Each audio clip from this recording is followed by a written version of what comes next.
자, 이제 아, 그 말씀을 나누기 전에 아, 이번 주 내일은 아닙니다. 내일은 아니고 이번 주일날 우리가 지난주에 하지 못했던 다행히도 비가 안 잡혀 있는 것 같아요.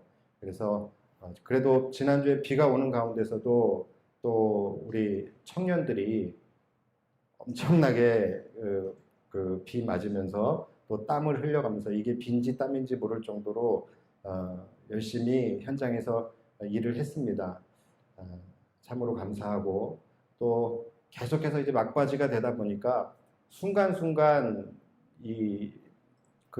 일어나는 변수들과 또 해야 할 일들이 막 생겨요.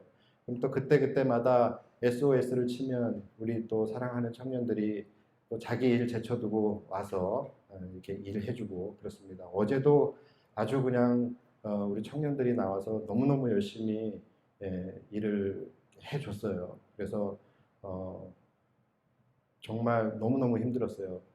막 그 온 몸이 땀으로 젖고 또 지금 뭐 오늘 그것 때문에 힘들어서 안 나온지 모르겠는데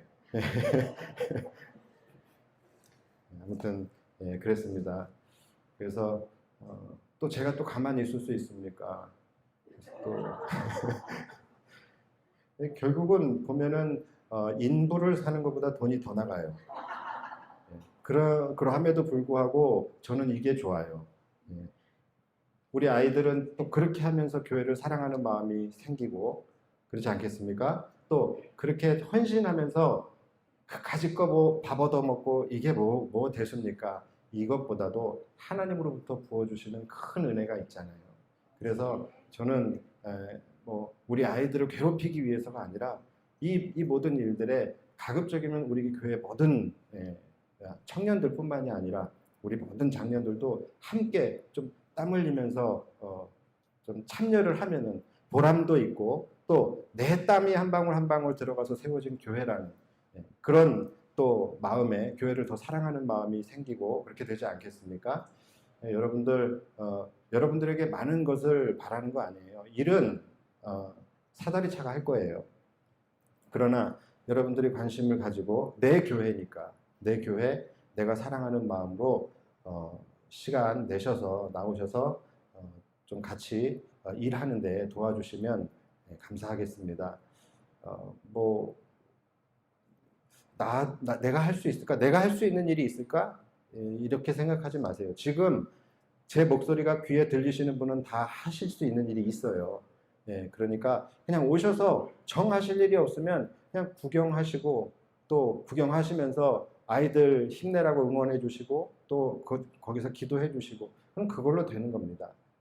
일을 얼마나 했느냐가 중요한 것이 아니라 함께 우리가 같은 마음으로 참여하고 있다는 것이 중요한 것이니까 여러분들이 꼭 주일날 참여를 해 주시기 바랍니다. 그래서 주일날 스케줄은 예배를 조금 일찍 마칠 거예요. 일찍 마치고 밑에에 우리 교회에서 국수를 먹는 것은 지금 안 되잖아요.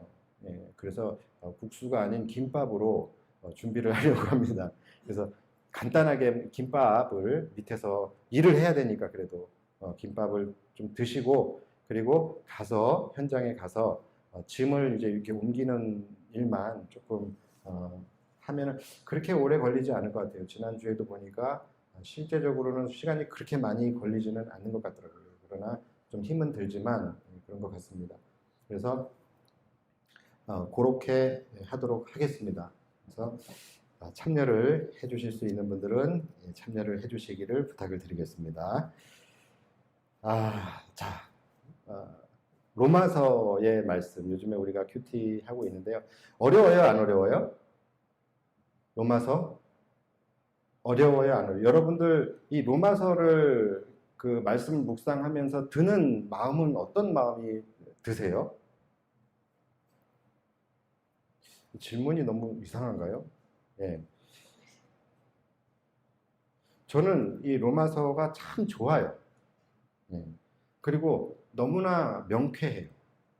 그래서 저는 개인적으로 이 로마서의 말씀을 굉장히 좋아하는데, 이제 우리 성도들이 설교 준비하기도 로마서가 굉장히 어려울 것 같잖아요. 그런데 설교 준비하기도 저는 개인적으로 좀 더 쉬운 것 같아요. 왜냐하면 너무나 명확하기 때문에. 그래서 이것을 목회자가 설교 준비를 할 때는 이것을 무슨 작업만 하면은 그냥 쉽게 여러분들이 이해할 수 있는 언어로 바꿔주는 역할만 하면 되는 거예요. 로마서 자체가 정말로 잘 짜여진 설교문이에요.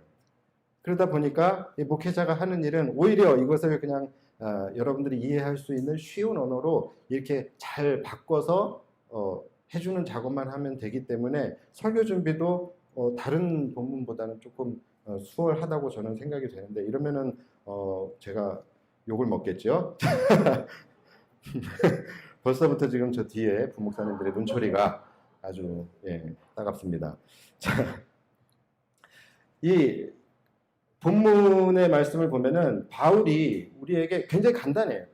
육체와 성령이라는 이 두 가지의 키워드를 가지고서 이것을 계속 대조적인 관점에서 이제 우리에게 설명을 하고 있는 거예요. 그래서 육체와 성령, 이것만 여러분들이 기억하시면 돼요. 육체는 이제 또 계속 연관되어지는 연관 키워드들이 있어요. 그래서 이 육체라는 큰 카테고리 안에 들어가는 단어들이 또 있습니다. 자, 육체는 이제 무엇으로 연결이 되냐면 율법이라는 것으로 연결이 되죠. 그리고 율법은 무엇으로 또 이게 연관 지어져서 나오냐면 바로 죄와 사망. 이런 것들이 이제 이 육체라는 카테고리 안에 들어있는 단어들이에요. 또 성령은 뭐 여러분들이 잘 아시죠. 성령은 곧 뭐예요? 예수 그리스도의 영이에요. 그래서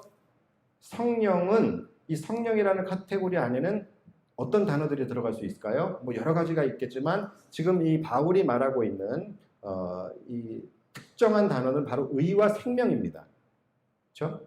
그러니까 이렇게 이 두 가지를 대립구도로 놓고서 계속해서 이제 우리들에게 설득을 하고 있는 거예요. 여기서 여러 가지 예시를 들면서 설명을 하는데 그래서 우리는 육체에 속한 자가 아니라 어디에 속한 자요? 성령에 속한 자가 되어야 한다라는 것을 계속해서 여러 가지 예시를 들면서 또 굉장히 논리적으로 우리에게 설명을 하고 있는 거예요. 그래서 뭐 이 둘의 관계를 뭐 남편과 아내의 관계 또 뭐죠? 종과 양자 또 종과 상속자 이런 관계로 해서 계속해서 우리가 알기 쉽도록 설명을 하고 있는 거예요. 오늘 본문에서도 보면은 이 두 가지의 이 키워드를 가지고 이 법이라는 차원, 법이라는 차원에서 설명을 하고 있습니다. 내용은 굉장히 간단해요, 사실은. 어려운 것이 전혀 없습니다. 자, 두 개의 법이 있어요. 똑같은 뒤에다 그냥 법자만 붙이면 돼요. 두 개의 법이 있는데 첫 번째 법은 뭐냐면 죄와 사망의 법이에요. 그럼 두 번째 법은 뭐가 될까요? 이쪽 카테고리에서 찾아보세요. 어떤 법일까요? 의와 생명의 법. 이것을 이제 생명의 성령의 법이라고 이제 나오죠. 그렇죠? 그러니까 생명의 성령의 법. 이 두 가지의 법이 있다라는 거예요. 그런데 이 두 법이 서로 싸워요. 서로 싸웠는데 자, 누가 이겼을까요? 누가 이겼을까요? 반응해 주세요. 반응. 죄와 사망의 법과 생명의 성령의 법이 두 개의 법이 있는데 둘이 싸워서 누가 이겼어요? 생명의 성령의 법이 이겼어요. 자, 이기면 어떻게 되죠? 그 다음은 이제 보통 이제 우리 학교에서 막 싸우죠. 싸워서 내가 얘랑 싸워서 이겼어요. 그러면 그 다음부터는 뭐가 생겨요? 저절로 위계라는 것이 생겨요. 그렇죠? 그래서 이제 너는 이제 내 밑이야. 이렇게 되는 거잖아요. 마찬가지예요. 둘이 싸웠는데 생명의 성령의 법이 이겼어요. 그래서 이 생명의 성령의 법이 상위법이 돼버립니다. 그리고 죄와 사망의 법은 하위법이 돼버리는 거예요. 그러니까 이 법도 여러분 지금 우리도 그렇잖아요. 지금 존재하잖아요. 이 법이라는 것이 다 같은 법이 아니죠. 상위법과 하위법이 있죠. 그렇죠? 그러니까 상위법은 뭡니까? 말 그대로 더 강한 법이에요. 더 강한 법이기 때문에 그 강한 법은 더 우선적으로 적용이 되는 법을 상위법이라고 하는 거예요. 그렇죠? 그러니까 예를 들어서 지금 뭐 건축을 하고 있으니까 건축을 예로 들을게요. 각 지역마다 그 지역의 건축 조례가 있습니다. 그렇죠? 그 지역이 규정하고 있는 건축법이 있어요. 근데 이 지역에서는 건물을 3층까지밖에 지을 수 없어요. 3층까지만 딱 짓는 것을 건축 조례로 딱 정해놨어요. 그런데 제가 그 지역에서 5층짜리 건물을 짓고서 살아요. 자, 그러면은 어떻게 될까요? 그러면 저는 그 건물은 위법 건물이 되는 거예요. 불법 건물이 되는 거죠. 그렇죠? 쉽죠? 불법 건물이 되고 저는 위법자, 범법자가 되는 거겠죠. 그러니까 당연히 이제 이 지역의 관계기관에서 구청에서는 이제 저에게 압박을 해오는 거예요. 철거 명령을 이제 계속해서 내리는 것이죠. 너 지금 3층짜리가 규제로 되어져 있는데 지금 5층까지 짓고서 살고 있으니 지금 이 건물을 철거해라. 철거 명령이 내려와요. 그리고 또 여기에 대한 과징금을, 과태료를 물리겠죠. 그리고 계속해서 압박을 하는 거예요. 언제까지 철거하지 않으면 어떤 불이익을 준다. 무엇을 압류하고 뭐 어떻게 하고 뭐 재산을 몰수하고 뭐 예를 들자면 뭐 이런 식으로 해서 계속해서 이제 저에게 압박을 해오는 거예요. 뭡니까? 바로 정죄하는 거예요. 너 위법자야. 위법 건물이야. 그러니까 너 철거해. 안 그래? 안 해? 빨리 해. 언제까지? 해. 계속해서 저를 고발하고 정죄하고 못 살게 구는 거예요. 그런데 이제 어느 날 신문에 크게 새로운 정책이 이제 발표가 됐어요. 그게 뭐냐면 내가 집 짓고 사는 그 지역을 이제 새로운 지구단위 특별구역으로 지정을 한다라는 발표가 나요. 그러면서 이 지구단위 구역에 지정되어져 있는 지역은 특별 예외 조항이 있는데 이 새로운 법이 요구하는 조건이 몇 개가 있는데 그거를 충족시키면 5층까지도 허용한다라는 그런 새로운 특별법이 이제 만들어지게 됩니다. 자, 그러면 그렇게 되면 이 새로운 지구단위 특별법이라는 것은 지방의 지방자치 조례, 건축 조례보다 상위법일까요? 하위법일까요? 자, 이 두 법이 또 싸우겠죠. 그런데 이 지방자치 조례는 그냥 말 그대로 지방에서만 통용되는 법이고 이 지구단위 지정하는 것은 국토교통부에서 국가에서 국토교통부에서 내리는 지침이에요. 당연히 지구단위가 이기겠죠. 그러면서 얘가 뭐가 됩니까? 상위법이 되는 것이죠. 그러면 이제 나는 어떻게 되는 것이냐? 더 강한 법의 우선 적용을 받는 거예요.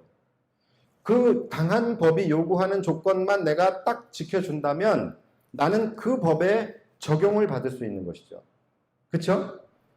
자, 그래서 원래 내 건물은 불법 건축물이었어요. 그렇죠? 원래 진짜 내 건물이 있는 건 아니에요. 자, 근데 원래 내 건물은 불법 건축물이었지만 그 상위법이 요구하는 조건들을 제가 충족시키게 되면서 나는 상위법의 적용을 받아서 이제 그 건물은 합법 건축물로 선언이 되는 것이죠. 그 법에 의해서, 그 상위법에 의해서. 그렇게 되면 저 역시도 이제부터는 위법자가 아닌 거예요. 그렇죠? 범법자가 아니라 준법자로 선언되게 되는 것이죠. 그렇죠? 그렇게 되면 이제 더 이상 저는 이 하위법으로부터 이제는 정죄를 당하지 않아도 되겠죠. 더 이상 이제 이 하위법 따위가 나를 억압하고 고발하고 못살게 굴고 뭐 철거해라 행정명령을 내리고 철거 명령을 내리고 막 과징금을 막 쏟아내고 막 최고 명령서를 막 나한테 막 이 등기로 내용 증명 보내고 막 이걸 할 수가 있어요, 없어요? 할 수 없어요. 나는 이제 더 이상 그것들에게 내가 더 이상 정죄받을 필요가 없는 거예요. 나는 그것으로부터 뭡니까? 자유케 된 거예요. 다시 말해서 해방된 거예요. 이해가 가시겠죠? 자, 이게 오늘 본문의 내용이에요. 8장 1절에서 2절의 내용입니다. 자, 그러므로 이제 그리스도 예수 안에 있는 자에게는 결코 정죄함이 없나니, 자, 그러므로 이제 그리스도 예수, 그러면 이전에는 정죄함이 있었다라는 얘기죠. 그렇죠? 이제 그리스도 예수 안에 있는 자에게는 결코 정죄함이 없나니, 이제 정죄함이 없어졌다. 이는 그리스도 예수 안에 있는 생명의 성령의 법이 죄와 사망의 법에서 너를 해방하였습니다. 그렇죠? 그러니까 상위법이 나를 해방시켜줬잖아요. 마찬가지로 이 죄와 사망의 법이라는 하위법으로부터 정죄를 당하고 있던 내가 예수 그리스도 안에 있는 생명의 성령의 법이라는 특별법이 우리에게 주어짐으로 인해서 이 법이 이 죄와 사망의 법이라는 것으로부터 우리를 해방시켰다라는 것입니다. 그러니까 그 하위법인 죄와 사망의 법의 요구를 이제 우리가 여기에 우리가 정죄를 당할 필요가 없는 거예요. 완전한 자유함을 얻고 해방되게 되었다는 거예요. 자, 그런데 여러분 중요한 것은 그렇다고 우리가 죄인이었던 사실까지 없어지는 것은 아니지요. 그렇죠? 그건 분명히 아니에요. 그리고 우리의 죄가 앞으로는 죄가 아닌 것이다 라고 되는 것도 아니에요. 그렇죠? 우리는 여전히 위법했고 또 위법하고 용서받지 못할 죄인임에는 그것은 바뀐 것이 없어요. 그런데 놀랍게도 새로운 특별법이 나타난 거예요. 그래서 그 새로운 특별법이 요구하는 조건에 충족하는 자들에게는 그 새로운 법이 적용이 되게 된다는 거예요. 다시 말해서 우리는 여전히 그냥 죄인이지만 우리를 심판하기 위해서 적용되는 법조항, 이 법조항이 달라진 거예요. 그러니까 원래 법의 법조문으로 봤을 때는 우리는 뭡니까? 사형이에요. 그냥 사형이에요. 그냥 영원한 멸망을 선고받는 것이 이 원래 법에 의해서 적용받는 우리의 판결문이라는 것이죠. 그런데 어떤 특정한 사람들을 지정을 해요. 어떤 특정한 사람들을 지정하고 그 사람들에게는 특별법을 적용을 시켜준다는 거예요. 아까의 예에서는 지구 단위의 계획 안에, 그렇죠? 이 지구 단위 계획 안에 지정된 범위 안에 있는 사람들에게는 기존의 법조문이 아닌 상위 법조문에 적용이 되어서 판결이 내려지게 되지 않았습니까? 그래서 우리도 마찬가지예요. 원래는 우리 이 죄와 사망의 법에 우리는 정죄를 당하고 있던 자들이에요. 그래서 그 죄와 사망의 법의 법조문으로는 우리는 사형이었어요. 그런데 상위법에 적용이 되면서 생명의 성령의 법이 우리에게 적용이 되면서 우리는 사형이 아니라 무죄 판결이 선언되어졌다라는 것이죠. 자, 그렇다면 그렇게 새로운 법이 적용되어지는 혜택을 받게 되는 특정한 사람들이 있다 그랬죠. 그 사람들이 여러분 어떤 사람들일까요? 죄와 사망의 법에서 해방된 사람들. 어떤 사람들이에요? 생명의 성령의 법을 적용받은 사람들이죠. 그러면 이 생명의 성령의 법을 적용받은 사람들이 어떤 사람들이냐라는 거예요. 바로 뭐라고요? 예수 그리스도를 믿는 자. 자, 그런데 약간의 지금 비약이 지금 일어난 거고, 그 전에 예수 그리스도를 믿는 자들은 어떤 자들이에요? 지구 단위의 안에 들어온 자들. 다시 말해서 선택된 자들이에요. 그렇죠? 선택된 자들 중에서 그 특별법이 요구하는 조건에 충족하는 자들이 바로 이 특별법을 적용받게 되는 것이죠. 그렇죠? 자, 그러면 이 혜택을 받게 되는 사람들은 바로 선택받은 백성들 중에서 육신의 법을 따르지 않고 영의 법, 그렇죠? 새로운 법, 영의 법, 하나님의 법을 따르는 사람들, 이 조건이 충족되어지는 사람들에게 새로운 생명의 성령의 법이 적용되어지는 것이고, 이 법이 적용되어지는 것만으로 잘 들으셔야 돼요. 바로 율법의 요구를 충족한 것으로 선언해 준다라는 겁니다. 자, 분명히 이 안에서 뭔가 다른 게 있어요. 생명의 성령의 법이 적용되어진 자들은 그 법이 적용되어짐으로 인해서 율법의 요구를 이룬 것으로 선언해 준다는 거예요. 그렇죠? 그러니까 실제로는 우리는 이 율법의 요구를 충족시키지 못해요. 그렇죠? 이 율법의 요구에 우리는 부합한 삶을 사는 사람들이 아니에요.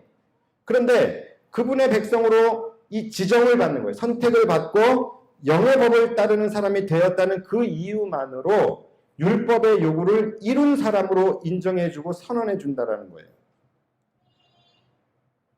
자, 그러면 여러분, 이 율법이라는 것이 좋은 법이에요? 나쁜 법이에요?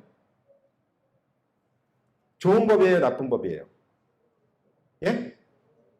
좋은 법이에요? 그렇죠? 왜 그런지는 조금 이따 말씀드릴게요. 그러니까 이 말씀이 우리 지금 주초에도 이런 이제 말씀이 나서 우리 노승환 전사님이 새벽 기도 때 설교를 하셨죠. 우리는 이 죄와 사망의 율법이라는 것으로부터 이제 정죄를 받아요. 왜냐하면 못 지켰으니까. 정죄를 받고서 이제 그것으로부터 정죄를 받아서 우리는 이제 사망, 멸망의 선고를 구형하는 거예요. 하나님 앞에. 그래서 우리는 꼼짝없이 그냥 사망으로, 멸망으로 이제 갈 수밖에 없는 그 판결만 기다리고 있는 우리들이었어요. 그런데 예수 그리스도께서 이제 극적으로 나타나셔서 우리를 변호해 주시는 거죠. 뭘 가지고? 새로운 법을 가지고, 생명의 성령의 법을 가지고.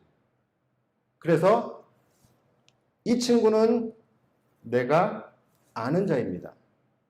이 친구는 이 생명의 성령의 법에 적용될 수 있는 모든 조건을 갖춘 자입니다. 그래서 멸망에서 생명으로, 죽음에서 생명으로 옮겨지게 되는 거예요. 판결이 유죄에서 무죄로 바뀌어서 선언되게 되는 것이죠.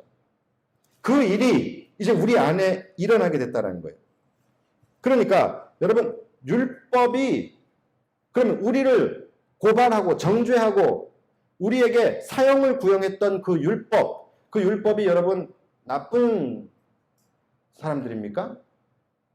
악법인가요? 아니라는 거예요. 아니라는 거예요.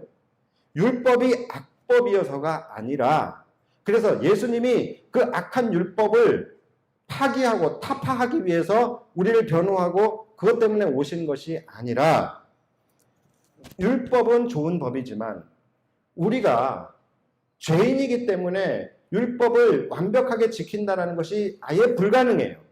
그렇죠? 아예 그것이 불가능하기 때문에 새로운 법을 통해서 우리를 구제하시기 위한 법을 가지고 오신 거예요. 그게 4절입니다. 자, 육신을 따르지 않고 그 영을 따라 행하는 우리에게, 이것은 뭐냐면 새로운 법의 조건을 충족시키는 우리에게 율법의 요구가 이루어지게 하려 하심이니라. 그렇죠? 율법의 요구를 파기하려 하심이니라가 아니죠. 율법의 요구를 이루어지게 하려 하심이니라.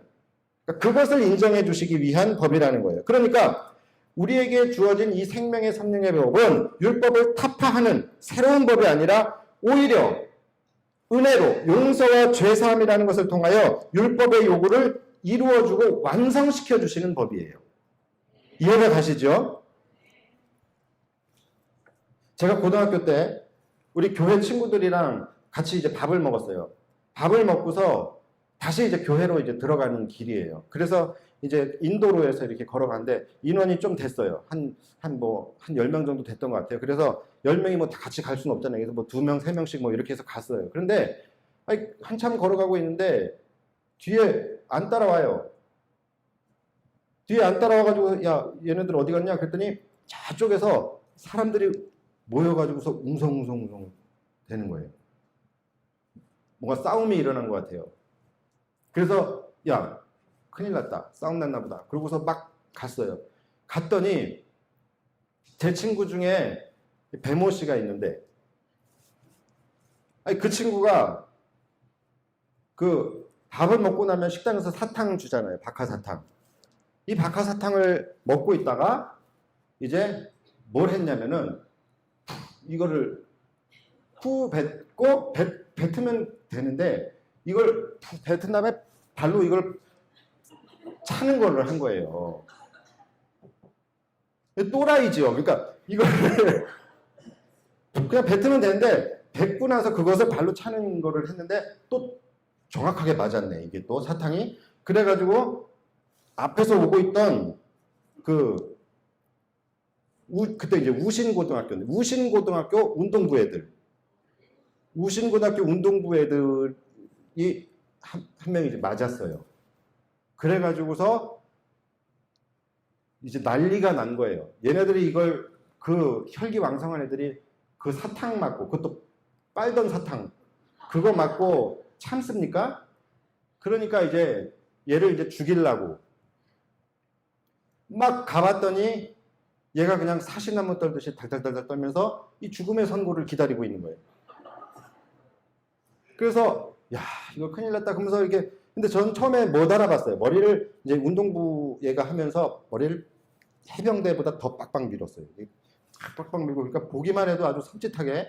근데 가만히 보니까 중학교 때 제 친구예요.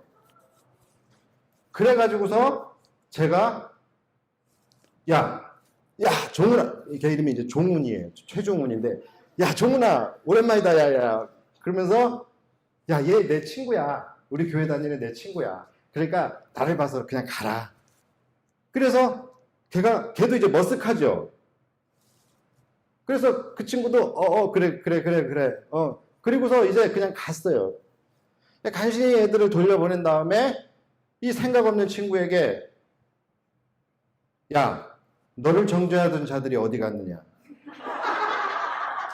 그랬더니 다 갔나이다. 나도 너를 정죄하지 아니하노니 다시는 그런 죄를 범하지 말라. 그렇게 해서 이제 끝난 일이 있었어요. 얘는 정말 맞아 죽을 뻔한 아이예요. 그리고 맞아 죽어야 하는 아이예요. 근데 제가 변호를 한 거죠. 나 얘 알아. 얘는 그런 애 아니고 내 친구야. 그러니까 이런 일이 우리 영혼 가운데 일어났다라는 것이죠. 지금. 자, 그렇다면 중요한 것은 뭐냐면 과연 그 예수님의 변호를 하는 그 명단에 내가 들어가 있느냐라는 것이죠. 그게 이제 중요한 것이죠. 그렇죠? 우리가 생명의 성령의 법에 적용되는 자이냐 아니냐. 이게 중요한 거예요. 자, 우리가 그 하나님의 선택된 특별한 그룹에 있는 사람인지 아닌지를 어떻게 알 수 있어요? 아까 처음에 예를 들었던 지구단위 구역이 그 안에 지정되어 있는지를 알 수 있는 방법은 너무너무 쉬워요. 지도만 보면 돼요. 서류만 띄워보면은 빨간색으로 이렇게 그어놨어요. 지정. 그럼 그 안에 해당되는 이제 건축물들은 다 새로운 법을 적용을 받는 거예요. 그러니까 그거는 너무나 쉬워요. 그런데 우리는 그게 아니에요. 우리는 선택받은 자인지 아닌지가 그렇게 물리적인 어떤 선이라든지 아니면은 그런 지역으로 나뉘어지는 것이 아니라는 거예요. 자, 그렇다면 우리가 그 생명의 성령의 법에 적용되는 그 커버리지 안에 있는 자인지 아니면 그 밖에 있는 자인지를 어떻게 알 수 있습니까? 그것을 알 수 있는 기준이 바로 뭐냐면 오늘 본문의 5절이에요. 그것을 알 수 있는 방법이 자, 오늘 본문 5절을 보면은 육신을 따르는 자는 육신의 일을 영을 따르는 자는 영의 일을 생각하나니. 아멘?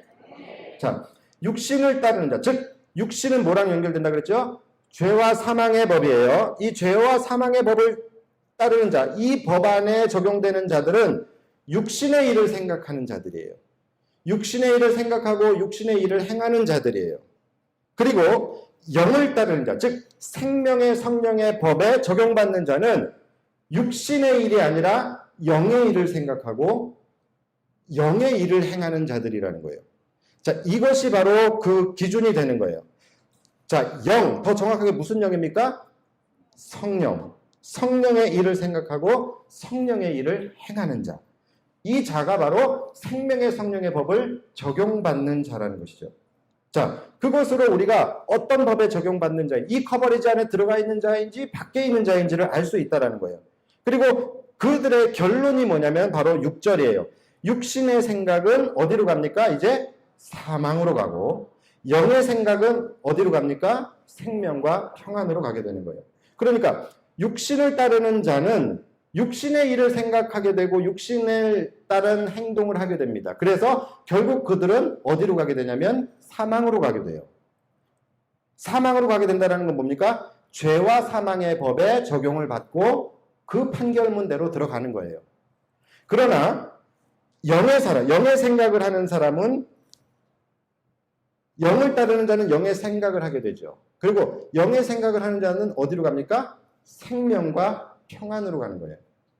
다시 말해서 사망의 법에서, 죄와 사망의 법에서 해방이 되고 해방이 되어서 생명으로, 즉 무죄로 나아가게 된다는 거예요. 그렇기 때문에 육신을 따르는 자들은 육신의 결코 이들의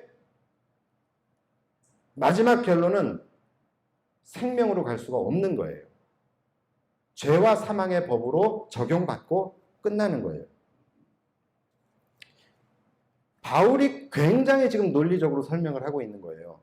이렇게 논리적으로 당연한 이야기를 친절하게 설명을 해주고 있고 성경에서도 지금 이렇게 명확하게 말해주고 있는데도 지금 성경을 최고의 가치로 여기며 살아가고 있다는 우리 성도들, 그리스도인들이 이것을 보지 못하고 듣지 못하고 생각하지 못하고 그렇게 산다는 것이 굉장히 아이러니한 거예요. 내가 육신의 생각을 하면서 살고 육신의 것을 구하면서 살고 육신의 법을 따르면서 그렇게 나의 생각과 행동이 오늘 이 8절의 말씀처럼 육신에 있는 자들은 하나님을 기쁘시게 할 수 없느니라. 너무나도 명확하잖아요. 내 생각과 내 행동이 하나님을 기쁘시게 하는 행동과 생각이 아닌데 아니라고 한다면 우리는 뭘 알아야 되는 거예요? 뭘 깨달아야 되는 거예요? 내가 생명과 생명의 성령의 법에서 벗어나 있는 사람이구나. 이것을 지금 적용받지 못하는 위치에 있는 사람이구나라는 것을 깨달아야 되겠죠. 그렇죠? 그런데 그것을 깨닫지 못하고 그냥 내가 성도라는 이유 하나만으로 그냥 막연하게 나는 특별히 지정된 구역 안에 들어와 있는 사람이고 생명의 성령의 법을 적용받는 사람이라고 그냥 생각하면서 살아가고 있다는 거예요. 이것이 문제예요. 분명히 성경이 선택된 지역의 커버리지를 분명히 지도로 보여주고 있잖아요. 그 지도가 뭐예요? 5절이잖아요. 그렇죠? 육신을 따르는 자는 육신의 일을, 영을 따르는 자는 영의 일을 생각하나니. 이것이 바로 분명히 이것을 구분해주고 있는 지도인데 나는 늘 육신의 일을 생각해요. 기도를 해도 육신의 것만 구하고 육신의 가치를 계속 따라서 살아가고 있는 육신의 정욕을 따라서 욕심을 따라서 그렇게 사느라 전혀 하나님을 기쁘시게 하는 삶을 살지 못하고 있음에도 불구하고 내가 선택된 구역 안에서 선택받은 자라고 생각을 하며 생명의 성령의 법에 나는 적용받는 사람이라고 생각하는 성도들이 얼마나 많이 있냐는 거예요. 오늘날 지금 하루하루를 살아가고 있는 여러분들의 생각과 여러분들의 행동을 한번 되짚어 보세요. 지금 이 코로나 시대에 지금 이 시대를 살아가고 있는 우리들의 모습을 한번 보세요. 나는 지금 성도로서 그리스도인으로서 내가 지금 이 시기에 나는 어떤 생각을 하며 살아가고 있는지 내 육체의 안위를 내가 생각하고 걱정하며 살아가고 있는지 아니면 지금 이 시기에도 우리에게 뜻하신 바가 있는 그 성령의 뜻을 내가 생각하고 그분의 뜻을 찾으려고 노력하고 성령의 일을 내가 행하며 살아가고 있는지 지금 이런 상황 속에서는 무엇이 성령의 일을 생각하는 것이며 내가 어떻게 하는 것이 성령을 따라 사는 삶인지 우리가 선택받은 사람이라고 한다면 그 커버리지 안에 들어가 있는 사람이라고 한다면 모르지 않는다라는 것이죠. 왜 모르겠어요? 모르지 않는다라는 거예요. 지금 이렇게 하나님이 기뻐하시지 않는 그러한 법들이 마구잡이로 지금 발의되고 제정되어지고 있는 이런 상황에서 우리가 무엇이 성령의 일을 생각하는 것이며 무엇이 성령을 따라 행하는 것인지, 우리가 선택받은 사람들이라고 한다면 이걸 모르지 않는다는 것이죠. 근데 알면서도 행하지 않는 사람. 뭐냐면 그 커버리지 안에 들어와는 있지만 그 법이 요구하는 특별한 조건을 내가 만족시키지 않고 있는 거예요. 아예 이 밖에 벗어나 있는 사람들은요, 성령의 일 자체를 생각하지 못해요. 그냥 육신의 일만 생각하는 거예요. 그래서 이런 상황 속에서도 내 육체가 우선이고, 이 상황 속에서도 내가 어떻게 살아가느냐가 가장 먼저 그들에게는 가장 중요한 문제란 말이에요. 이거는 아예 커버리지 밖에 벗어나 있는 사람들, 육신의 일을 생각하는 사람들이에요. 그런데 우리는 그게 아니잖아요. 우리는 성령의 일을 생각할 수 있다고 한다면, 성령이 뜻하신 바가 무엇인지를 깨달을 수 있는 자라면 우리는 그 커버리지 안에 들어와 있는 사람이란 말이죠.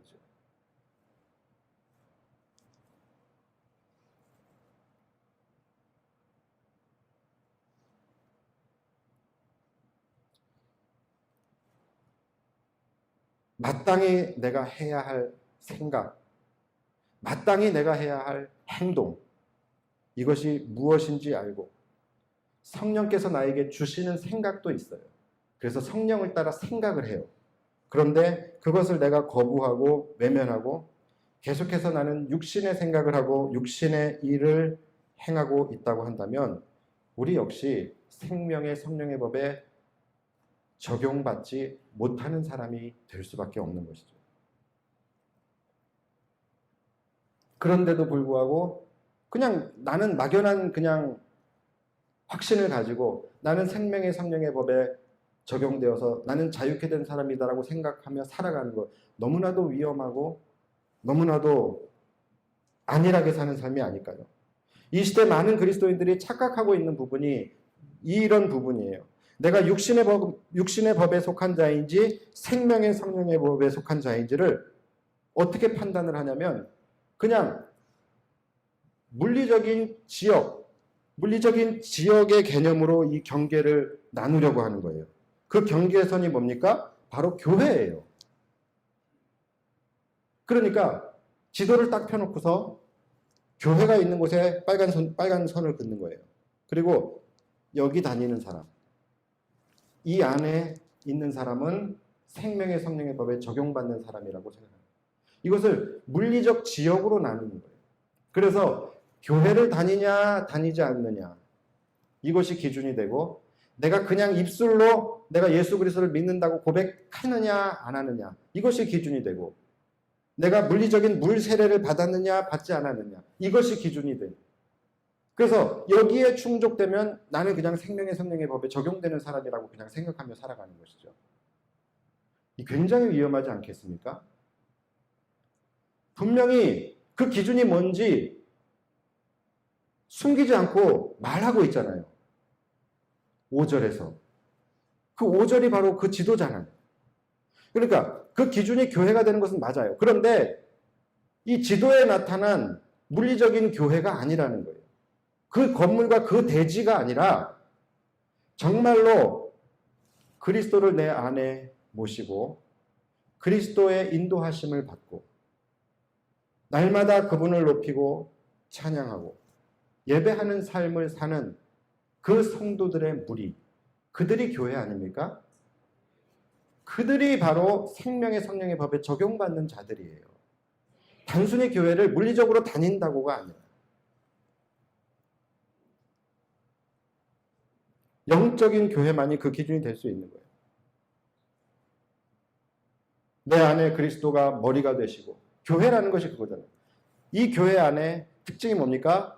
이 교회의 주인은 예수 그리스도예요. 그리스도가 교회의 머리가 되시는 거예요. 그리고 그 안에서는 예배와 말씀과 찬송이 울려 퍼지는 거죠. 그렇다고 한다면 우리의 삶이 바로 그거가 돼야 되는 거예요. 내 삶의 머리로 그리스도가 좌정하시고, 그래서 내 삶의 주인이 그리스도가 되시고, 내 안에서 예배하는 삶, 말씀을 따라 사는 삶, 하나님을 높이고 찬양하는 삶이 내 안에서 이루어져야지만 우리가 바로 교회가 되는 것이고 우리가 생명의 성령의 법에 적용받는 자가 되는 것입니다. 영원토록 죄와 사망의 법에서 빠져나오지 못하던 그런 우리에게 이렇게 새롭고 이렇게 우리를 살리는 크고 놀라운 은혜의 법이 주어졌는데 그 작은 조건, 그거 하나도 우리가 충족시키지 못한다면 과연 우리가 지금 선택받은 사람이라고 이야기할 수 있을까요? 나에게 정말로 소중한 것, 내가 정말로 원하는 것을 받을 수 있는 그런 기회가 주어진다고 한다면요.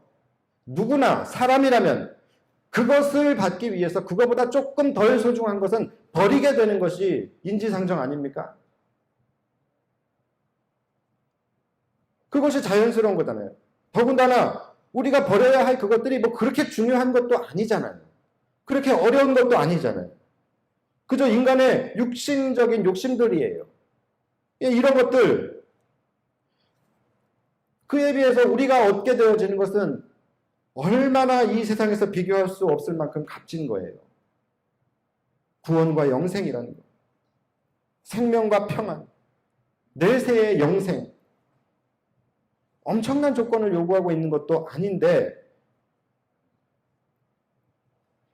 여러분 이게 상위법과 하위법의 개념이 상위법이라 그래서요 더 좋은 법이라는 보장은 없는 거예요. 상위법이요 더 악독한 법일 수도 있어요. 지금 우리 교회가 그랬잖아요. 우리 교회가 3년 동안 지금 고생한 게 그것 때문 아닙니까? 원래 하남시 조례로는 3년 전에 우리 건물 지을 수 있었어요. 정화조만 파면 돼요. 그런데 거기가 지구 단위로 딱 묶여버리면서 그 지구 단위 법이 적용이 돼가지고서 정화조 안 돼. 무조건 오수관 있어야 돼. 이렇게 돼가지고 우리가 3년 동안 그 고생을 한 거잖아요. 그러니까 상위법이요 더 더러운 법이 될 수도 있어요. 그런데 이 율법이라는 그 하위법을 거기에 매여 있던 우리가 상위법이 출현했는데 그 상위법이 뭐예요? 그냥 예수 그리스도를 믿는 거예요. 얼마나 감사한 겁니까? 예수 그리스도를 믿음으로 그 예수 그리스도의 영이 우리 안에 부어져서 그 영을 따라서 살아가는 삶, 그냥 그게 우리에게 요구되는 거예요. 영을 따라 살아가고 그 영을 따라 생각하고 행동하는 것. 그런데 그게 그렇게 힘들어가지고서 그리스도인으로 살아가는 것은 너무나도 통제가 많고 너무나도 불편한 삶이라고 이야기할 수 있습니까?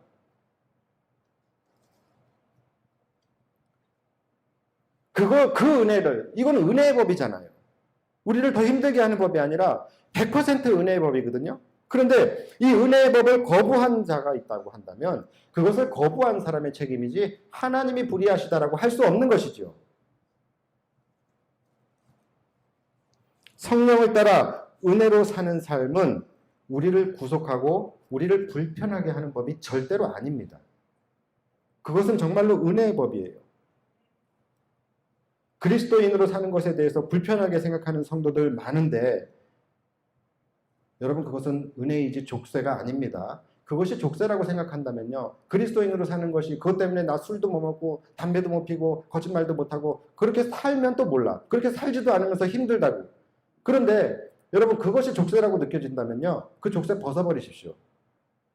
그 족쇄 벗어버리세요. 괜찮아요. 벗게 해줘요. 대신에 죄와 사망의 법을 적용받으시면 되는 거예요. 여러분이 만약에 생명의 성령의 법을 적용받고 싶다고 한다면 성령이 요구하시는 삶, 성령을 따라 사는 삶을 살아야 되는 것입니다. 우리 성도들 중에 그것조차 구별하지 못하는 그런 어리석은 성도들은 없는 줄 믿습니다. 생명의 성령의 법에 적용받기 위해서는 그리스도 예수를 믿는 거예요. 그 믿음으로 우리가 뭘 받아요? 성령을 받아야 되는 겁니다. 반드시 성령을 받아야 되는 거예요. 다시 말씀드리지만 그분의 영이 우리 안에 거하시지 않으면 우리는 그리스도인이 아닌 거예요. 확실하게 여러분들 짚고 넘어가세요. 그리스도의 영이 우리 안에 거하시지 않으면 우리는 그리스도인이 아닌 거예요. 9절에서 분명히 그렇게 바울 사도가 얘기하고 있죠. 만일 너희 속에 하나님의 영이 거하시면 너희가 육신에 있지 아니하고 영에 있나니 누구든지 그리스도의 영이 없으면 그리스도의 사람이 아니니라. 그리스도의 영이 우리 안에 거하실 때 우리의 육신이 죽는 거예요. 그리고 영이 살아남으로 영의 사람이 되는 거예요. 그래서 영의 사람이 되었을 때 우리는 생명의 성령의 법을 적용받게 되는 거예요. 그것이 10절이에요. 또 그리스도께서 너희 안에 계시면 몸은 죄로 말미암아 죽은 것이나 영은 의로 말미암아 살아있는 것이니라. 그렇죠? 분명하게 명확하게 이야기하고 있잖아요. 이것에 대한 이제 마지막 약속이 오늘 본문의 마지막 11절입니다. 예수를 죽은 자 가운데서 살리신 이의 영이 너희 안에 거하시면, 즉 성령이 너희에게 거하시면 그리스도 예수를 죽은 자 가운데서 살리신 이가 너희 안에 거하시는 그의 영으로 말미암아 너희 죽을 몸도 살리시리라. 죄와 사망의 법에서 해방할 것이다라는 선언이시죠. 그렇죠? 그러니까 우리를 살리는 것은 육신이 아니라 우리 안에 거하시는 뭡니까? 그리스도의 영이라는 거예요. 그래서 예수님도 요한복음 6장에서 뭐라고 말씀하세요? 살리는 것은 영이니 육은 무익하니라. 내가 너희에게 이른 말은 영이요 생명이라. 그리스도의 말씀이 곧 영이고 생명이라는 거예요. 말씀이 우리에게 얼마나 중요한 것입니다. 바로 주님의 말씀이 영이고 생명이다. 날마다 여러분들 말씀 안에 거하시고 날마다 말씀을 생각하시고 날마다 말씀을 따르는 삶을 사심으로 말미암아 영의 사람이 되셔서 생명의 성령의 법을 적용받아 죄와 사망의 법으로부터 완전하게 해방되어서 자유케 되고 영생을 소유하실 수 있는 저와 여러분들이 되시기를 주님의 이름으로 축원합니다. 우리 이 시간 함께 찬양할